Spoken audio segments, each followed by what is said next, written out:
लड़ाई करते हैं। ఆంధ్రప్రదేశ్లోని ప్రజల అవసరాలు కష్టాలను తలించి వారు బాగుకై తప్పియాలంటే రాజై పుట్టాలి అంటారు. అయితే కష్టజీవికి ఇరువైపులా నిలిచినవాడు, కర్మజీవికి పాలన మలిచినవాడు, 25 ఏళ్లకే ప్రతిభావంతుడై సంపదల మధ్య పుట్టాడు జగన్మోహనుడు. కసిని అసిగా మార్చుకుని అసిధార వ్రతం చేసి జయకేతను ఎగురవేశాడు. అయితే ఈ విజయం ఆయన్ని తేలిగ్గా వరించలేదు. అందుకే ఓర్పుకి ఓదార్పుకి జగన్ అనే 3 అక్షరాల చిరునామా అయ్యాయి. సగటు ప్రజల మనోభావన ప్రాంగణాలు కట్టిన తోరణాలై నవరత్నాలై నిలిచాయి. సహజంగానే ప్రతిభావంతులకు ఒక ప్రత్యేక శైలి ముద్ర ఉంటుంది. తండ్రిని స్ఫూర్తిగా తీసుకున్న తండ్రి చాటు బిడ్డగా రాజకీయం నడపలేదు. జనంతో కలిసి జనంతో మమేకమై జనగణ జననేతగా ఆవిష్కృతమయ్యారు. సమాజ చైతన్యానికి తెరలేపి సామాజిక చైతన్యం అంటే ఏమిటో చాటి చెప్పాడు.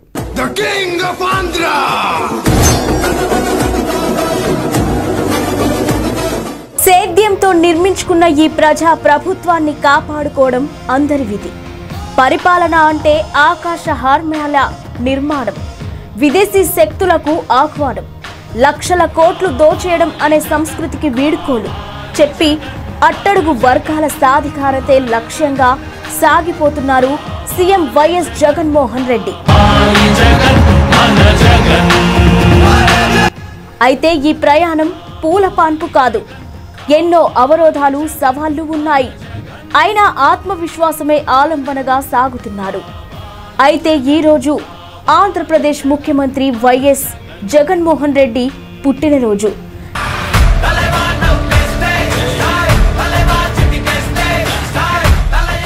తమ ప్రియతమ నేత సీఎం జగన్ పుట్టినరోజు వేడుకలను వైసీపీ నేతలు, కార్యకర్తలు, అభిమానులు రాష్ట్ర వ్యాప్తంగా ఘనంగా నిర్వహిస్తున్నారు. ఇప్పటికే రాష్ట్రంలో అనేక ప్రాంతాల్లో రక్తదాన శిబిరాలను ఏర్పాటు చేశారు.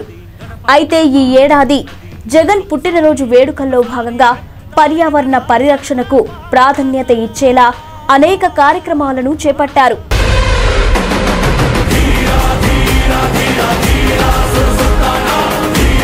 జగన్ ఆంధ్రప్రదేశ్లోని కడప జిల్లా జమ్మలమడుగులో దివంగత ఉమ్మడి ఏపీ ముఖ్యమంత్రి వైఎస్ రాజశేఖర్ రెడ్డి, వైఎస్ విజయమ్మ దంపతులకు జన్మించారు.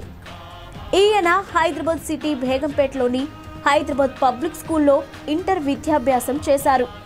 అయితే 2004 ఎన్నికల సమయంలో జగన్ కడప జిల్లాలోని భారత జాతీయ కాంగ్రెస్ పార్టీకి ప్రచారం చేయడం ద్వారా తన రాజకీయ ప్రస్థానాన్ని ప్రారంభించారు.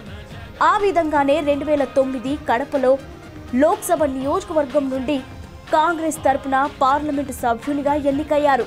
సెప్టెంబర్ 2009లో తన తండ్రి మరణించిన తర్వాత అతను తన తండ్రి వదిలిపెట్టిన రాజకీయ వారసత్వాన్ని చేపట్టడానికి ప్రయత్నాలు ప్రారంభించగా మెజారిటీ శాసనసభ్యులు ఆయనను ముఖ్యమంత్రిగా నియమించాలని మొగ్గు చూపిన పార్టీ అగ్రనేతలు సోనియా గాంధీ, రాహుల్ గాంధీలు ఆమోదించలేదు.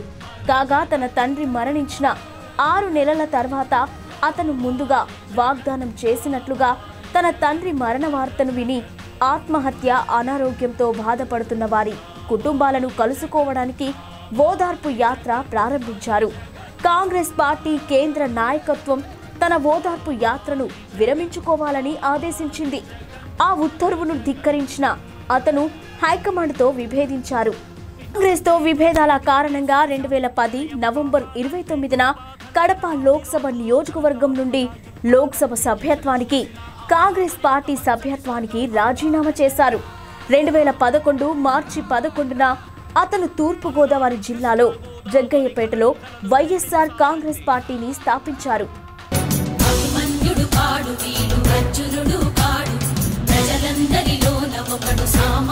ఇక 2014 ప్రత్యేక ఆంధ్ర సార్వత్రిక ఎన్నికలలో తన రాజకీయ ప్రత్యర్థి చంద్రబాబు తెలుగుదేశం పార్టీ చేతిలో అతి స్వల్ప ఓట్ల శాతంతో పరాజయం పొంది ప్రతిపక్ష నేతగా అసెంబ్లీలోకి అడుగుపెట్టారు జగన్.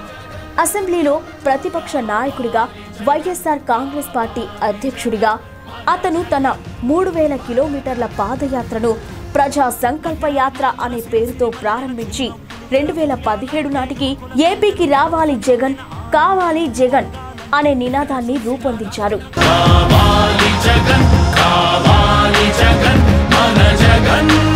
రాష్ట్ర విభజనకు సంబంధించిన విభజన హామీలను నెరవేర్చకపోవడం, ప్రత్యేక హోదాను ఇవ్వకపోవడంపై 5 ఏళ్ల పాటు టీడీపీ ప్రభుత్వంతో పోరాడారు.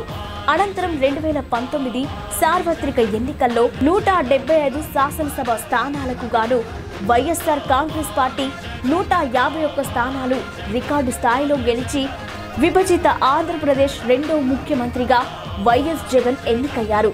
అలాగే 2019 పార్లమెంటు ఎన్నికలో ఆ పార్టీ 25 లోక్సభ స్థానాలకు గాను 22 స్థానాలను గెలుచుకుని రికార్డు సృష్టించారు.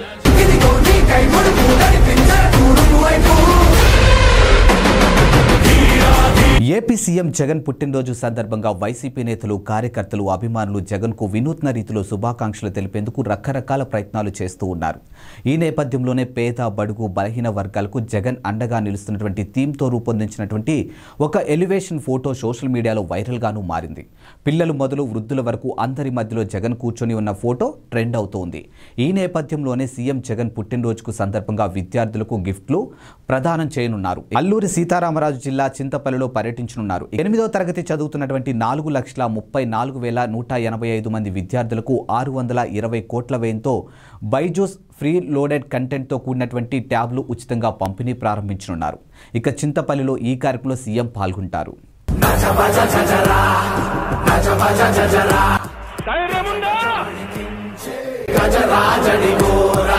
కార్యకర్తలు గ్రామాల్లోకి వెళ్ళినప్పుడు పలాని వాడు మా నాయకుడని కాలరేగరేసుకొని చెప్పే పరిస్థితిలో ఆ నాయకుడు ఉండాలి.